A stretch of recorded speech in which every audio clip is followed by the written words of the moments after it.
bamwe muri twe tubaza kubatwira akashasho kahango munonga ninatugera ngo Denmark yafara muto abandi yabatine mwana abandi yabatakakoze benshi abandi yatakagize rata konkande wenigera ngo we are celebrating a life of a young man who has lived a short life but full of meaning and many lessons each and every one of us. Kore media niyo yonke yo kushanga hebirungi nkebyo sekwati Kore media birankore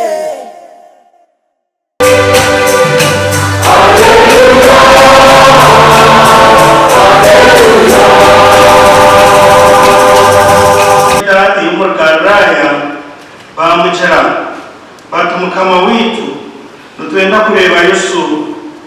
fepo yacenda yabugandara Andrea ko bakabugandara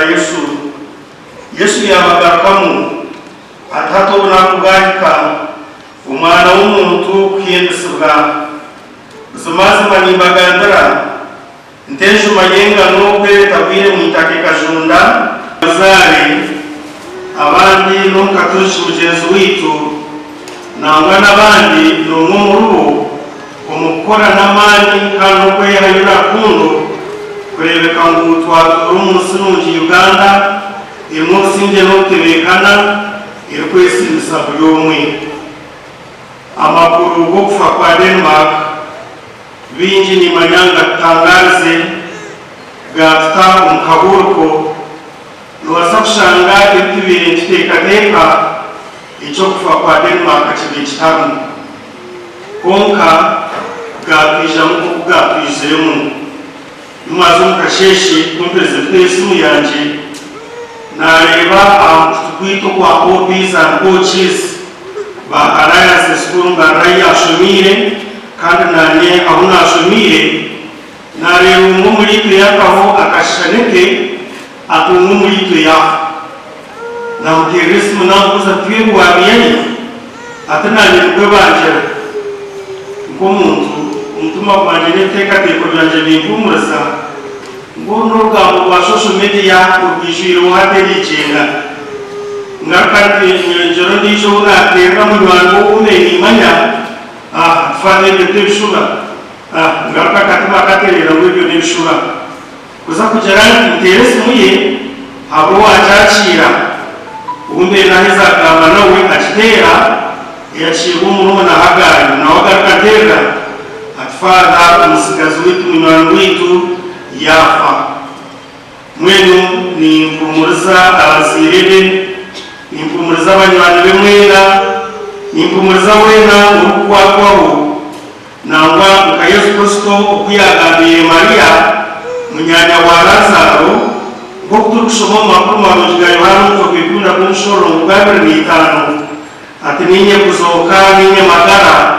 unicheza no yakufari ya mahurire kandi no buriro kuncheza tarfa hasa kunkureba ibwamberi nishukari ekitabo kimwe kikahandikwa fada wa Kenya bamwita fada wa Chege akachereza urutogo kugira ngo ni living to die and dying to live nutubaho mutfe kandi nutfa kugira ngo tubiho mwe nutfa muhero we are living to die yunobora aho yaha wanga kurigoro urunoburo kugira ngo ugira amatara rero uboneka ako urotanye ukagira amatara tukuza kandi shikine matara cyufu mwe cyembe ko uriya ko kazono urya maro kwingana gata ubundi tuchiro kwingana mtandina ko kozo kwingana chi ubeno manyangu uriyo notebekana sizamu kufa abo kuba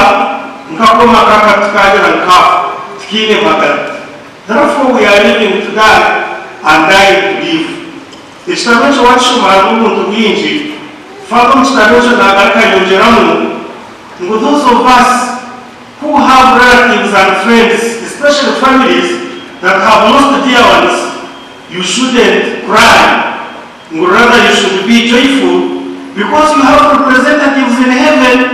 who see God, who intercede for you. Mugabo cyo twesime ngwabo kwapina abashweche babo mwiguru abarukuma batungana mpetse kuvugana na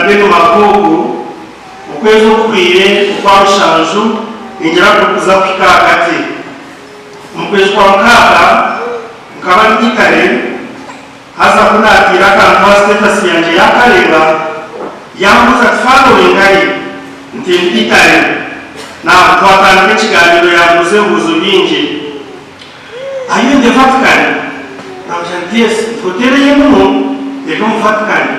have you seen the Pope the instruction man sent chakare na pa Father, how do you feel seeing the Pope in front of you? Sasa yishika ngoko mpapa msia tumwena nyeneza kwandi ngomba nya Uganda bache ababanze kuri papa msia mun kunisire namugandara ntenga bishire tumwena bije tugandi akara sane atunisha kuna yawo kabandi abetiyo Maria y'Ukora na mwechura ayino murugo na aga yogu akabayine na nonishwe wabira tulina nyanjura kanumubiri ni manyamunonga na bachira kurunji twatanga kusheya ngaho tubuce kurunji gukorwa mu Seria twashemerwa munonga umushero rwomu twatanga ikiganiro cy'itukaburisho twaganira ibintu byinshi twamaze twaganira acamagara k'umutima nambuza ntamakuru abo bunini yakubera kundaniranaga fara te atotire n'umwanya w'umucuwanyi wo tuyeni kwajura munonga te kana atunisha nawe te atinyina kutugweto kwekunebishi twashimirwa hamwe twatakaganire byo kwitwa nangakitwanye mutango cathedral kandi nari namutete uburyo kureba ngo archbishop abenwe yamukita anja kandi tinka twashanga mutango hagaheru at Father be there as a dangerous substitute tuniza tubafine twaganira byinshi byakakwateke amagara k'umutima twahereze twakunza twaganira n'ibindi byinshi ibyamagara gakabutosha twaganira kubaho kwe n'umushyiwe babe batekateka gukora ibiraba kwe komekeka nungi twagamba bizinesi twagamba uko ayo kubarize kutura ariyo nayitebekanisiza amagara aganisha kare kandi ubuzimazima agabire yakiriho umusinge murungi twagababo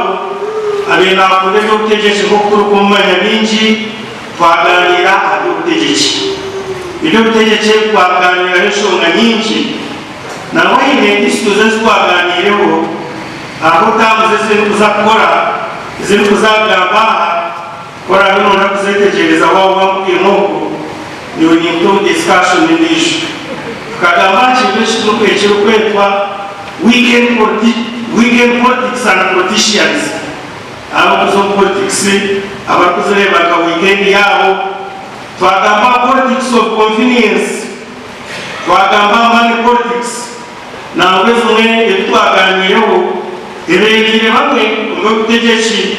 kweshangu abasha katanga mwe na kamwe kandi kindi twagamba na abyo kutegeshi ibyabere naza kuzamu mwe twaheze gamba n'ubwo byo kutegeshi n'esente nambuza iyo sente zono zile izo kuzagarama kubikubani nambagaba yajati Father, my intention is to explain to the people the current issues of our time and the leadership that we need. Taine sente z'okugenda nagabira abantu kunkana irakushobora abantu ebitwine ebiruho na nabebemeza kukwenda kubanobo babyemekeza nangwa nagana mbuze kindi kibuzo twogadenma rujana muza kusinga karuru atfa success is not a one-day journey. Success, you fail, you try, and actually you fail many times, but you keep focused and remain online, and at the end of it all, you achieve your success.